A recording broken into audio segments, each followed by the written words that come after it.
ప్రభవ విభవ శుక్ల ప్రమోద ప్రజోత్పత్తి ఆంగీరస భవ యువ అని 60 సంవత్సరాల పేరు మనం చెప్పే అలవాటు ఉన్నది. కంచి పరమాచార్యులు జయ అనే సంవత్సరంలో పుట్టి వారి యొక్క షష్ఠ్యంత పూర్తి ఉత్సవం అనేది జయ సంవత్సరంలో జరిగింది.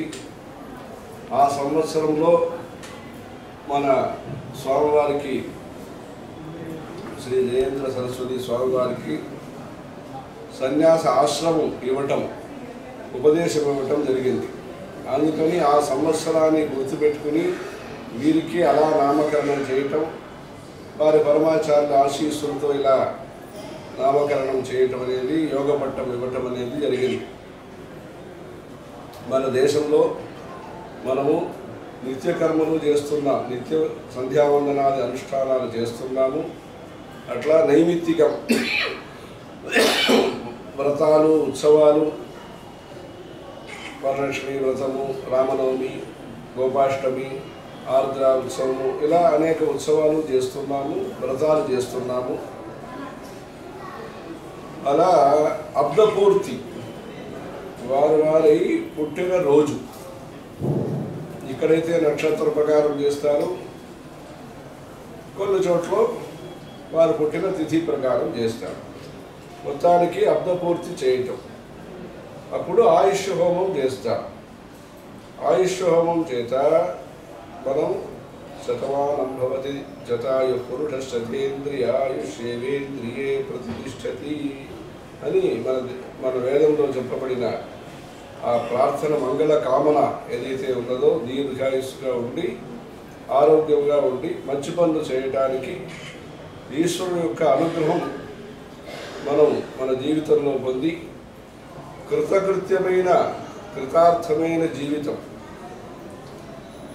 ధన్యహో అంటారు. ఆ విధంగా ధన్యమైన జీవితం, చరితార్థమైన జీవితాని కోసం మనం పనులు చేయటానికి, కార్యక్రమాలు చేయటానికి ఈశ్వర అనుగ్రహం అవసరం. మనుష్య శక్తితో మనం పని చేయటం అనేది ఒకటి, మన ప్రయత్నంతో మనం చేస్తున్నాము. ఈశ్వర అనుగ్రహం, గురు అనుగ్రహంతో పాటు ఈ జీవితంలో సత్సంకల్పముతో మనం పని చేయటానికి ఇలాంటి యజ్ఞ హోమ అనుష్ఠానాలు అవసరము. అర్ధపూర్తి అని మొదటి సంవత్సరం చేస్తారు.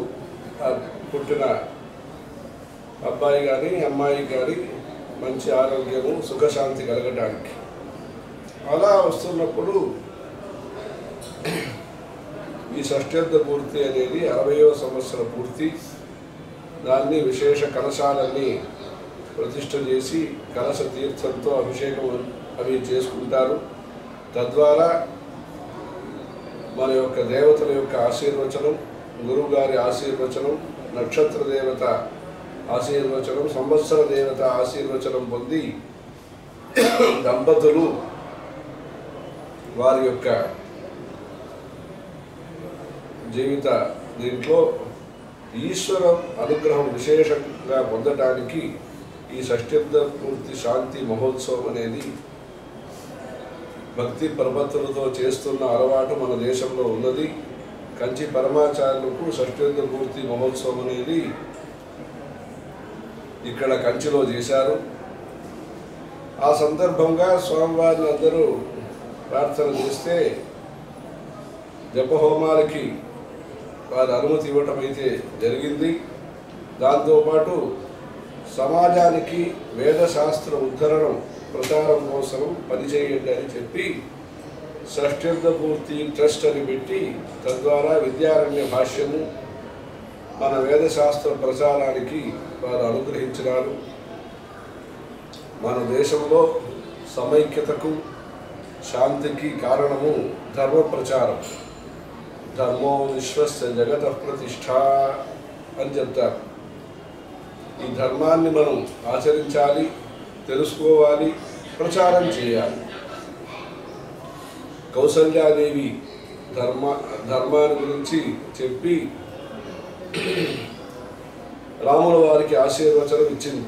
ఎంపాలయసి ధర్మంతం ధృత్యాచ నియమేన చ సవై రాఘవ శార్దూల ధర్మస్వాం అభిరక్షతు అని కౌసల్యాదేవి రాముల వారికి ఆశీర్వచనం ఇవ్వటం జరిగింది. అలా ధర్మాన్ని మనం తెలుసుకోవటం అనేది మన అల్ప శక్తి అయిన ఈ మానవ జీవితంలో కఠినమైన అరుదైన విషయము. ఆ ధర్మ సూక్ష్మాన్ని, ధర్మం యొక్క తాత్పర్యాన్ని, ధర్మం యొక్క ఆవశ్యకతని, ధర్మం యొక్క ఫలితాన్ని సులభంగా, లలితంగా, అందమైన వచనంతో, అందమైన మాటలతో అందరికీ అందజేస్తున్న చాగంటి కోటేశ్వరరావు గారి షష్ఠాబ్ద పూర్తి కార్యక్రమం గోశాలలో పెట్టారు. కాకినాడలో ఇలాంటి మంచి కార్యక్రమం వారి ద్వారా ఆంధ్రదేశంలో ప్రజల మధ్యలో సనాతన హైందవ ధర్మం యొక్క ప్రచారము, మన వేద శాస్త్ర పురాణాల యొక్క ప్రచారము, మాధుర్యమైన ఆంధ్ర భాష ప్రాశస్త్యము, సాహిత్య వాంగ్మయాలన్నీ ప్రచారం చేస్తున్నారు. ఇటీవల ఇక్కడ కూడా భాగవత ప్రవచనం అనేది జరిగినది. అమ్మవారి మూక పంచసతి గురించి కూడా అప్పుడప్పుడు భక్తులకి సందేశాలు అందచేయటం జరుగుతున్నది. వారికి పరమాచార్య యొక్క ముఖ్య ఉద్దేశమైన గో సంరక్షణం, దాన్ని అంత సౌకర్యంగా గోశాల నిర్మాణం చేసి గోదేవత అని చెప్తున్నాము. ఆ ఆవుల్ని ఎలా కాపాడాలో, ఎలా పూజించాలో,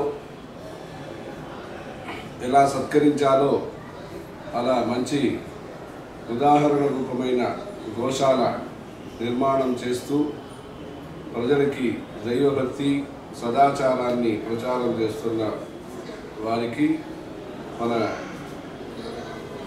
స్వామివారి అనుగ్రహంతో ఉత్తరోత్తరం ఇలాంటి శక్తి, ఇలాంటి అవకాశాన్ని గురుకృప, ఈశ్వర కృప చేత, అమ్మవారి దయచేత ఇలాంటి మంచి కార్యక్రమంలో అవకాశాలు పెరిగి తద్వారా లోకంలో భక్తి ప్రచారాలు పెరుగుతూ ధర్మో రక్షతి రక్షితః లోకా సమస్తా సుఖినో భవంతు అనే విధంగా లోక కళ్యాణం జరగడానికి అందరూ ప్రయత్నించాలి. హర హర శంకర, జయ జయ శంకర.